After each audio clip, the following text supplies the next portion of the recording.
As you climb up the stairs, we want you to look at the impressive woodwork that's right in front of you. You will see that there are stairs up to the mansard room.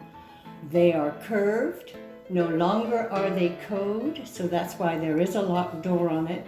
We can't have folks up there. Of course, the family had access to the mansard room, and they used the large space for many things during the years.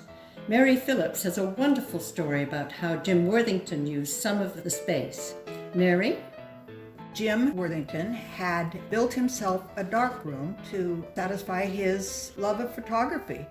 And it was pretty well equipped. He had nice storage units and things like that, and all well labeled for film and all this sort of thing. And he had a beautiful old enamel sink up there for the developing process. Then lots of clotheslines and things like that to hang his work. Well, also on the walls were all the ladies of Jim's acquaintance that he had taken up there to see his photography. And it was, I would guesstimate that it's at least 75% of every girl in our high school, except me.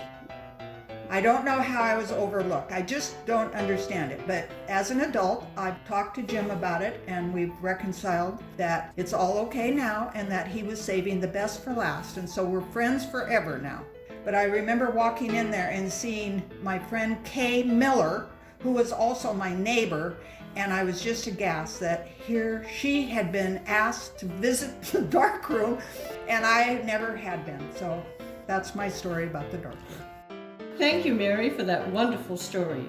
Now here's Alan Kohler again to describe the furniture, prints, and the lights in this area.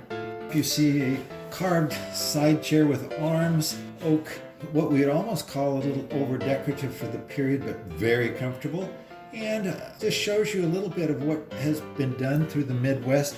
On each side, there is almost like a lion's head or an animal's head carved into the facing on the front legs and paws. Behind it is a true Midwestern, what we call mission oak chest, with a little side door, probably for a bedpan originally.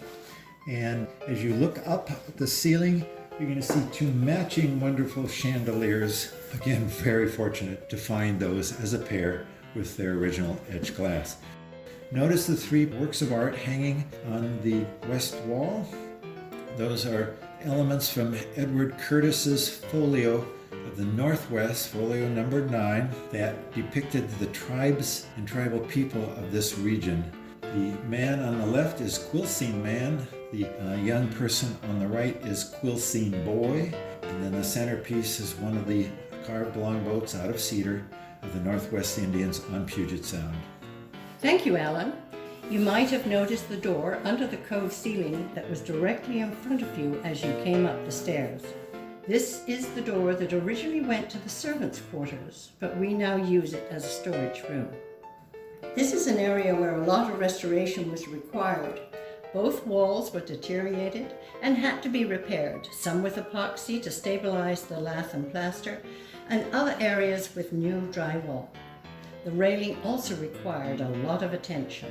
The original railing along the hallway here was too low to meet the current building codes, so the railing had to be removed, a new panel built and installed, onto which the original railing was attached. The new panel was then surfaced to match the railing, and you can also see in the newel an additional part was added to the top of the newel. Now let's step into the Robert bedroom, one of the 4 bedrooms on this floor. It's on the right at the top of the stairs.